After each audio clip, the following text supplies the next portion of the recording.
এক্ষুনি বাড়ি থেকে চলে যান। না মা, তুমি এটা করতে পারো না। এই বুড়ি, শুনতে পেলি না? যাবে না এখান থেকে।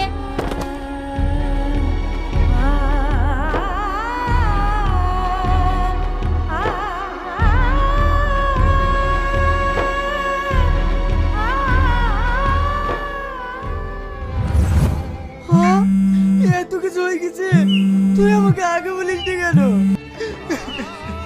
তুই শুধু কষ্ট পাবি বলে চাচি আমাকে বলতে নিষেধ করেছিল।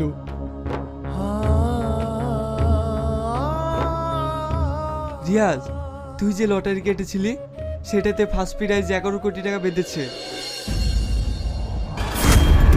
তুই না, তুই না, তুই না। বল, তোর কি শরীরে একটু দময় নাই? তুই যেভাবে দিনরাত কাজ করছিস, তোর তো শরীর অল্প দিনেই শেষ হয়ে যাবে। ওসব কিছু না, শুধুই টাকার লোভ। হে আমার টাকার লোভ, আর কেনই বা লোভ হবে না? যে টাকার অভাবে চিকিৎসার জন্য আমার আব্বা পেছনে ছটফট করতে করতে মারা গিয়েছে। যে টাকার অভাবে আমার মায়ের চিকিৎসা না করতে পেরে মৃত্যুর সঙ্গে পাঞ্জা লড়ছে। যে টাকা ইনকাম না করতে পারলে যাকে আমি নিজের জীবনের থেকে বেশি ভালোবাসি সে অন্যের ঘরে চলে যাবে। তাই আমি টাকা ইনকাম করতে চাই, অনেক টাকা ইনকাম করতে চাই। আমাকে ক্ষমা করে দিস, তোকে না বুঝে আমার এই কথাটা বলা তুমি ঠিক হয়নি। আমি কিছু মনে করিনি। শোন,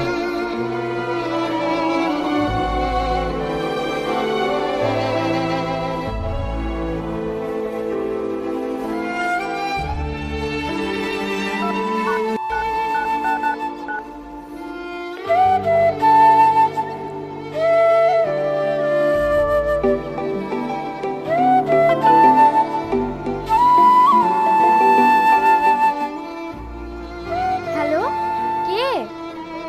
আমি রিয়াজ। এই এতদিন পর তোমার আমার কথা মনে পড়লো? না গো, আসলে কাজের খুব চাপ, আর তাছাড়া আমার মোবাইলে ব্যালেন্স নেই, তাই আমি তোমাকে ফোন করতে পারিনি। তাই আমি আমার বন্ধুর মোবাইল থেকে তোমাকে ফোন করছি। কেমন আছো? তুমি জানো না তোমাকে ছাড়া আমি কেমন থাকতে পারি?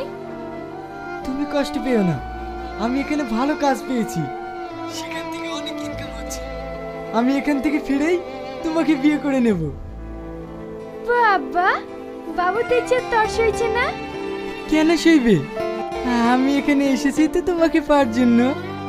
তুই না রিয়াজ, তোমাকে আমি পরে ফোন করছি, মা ডাকছে।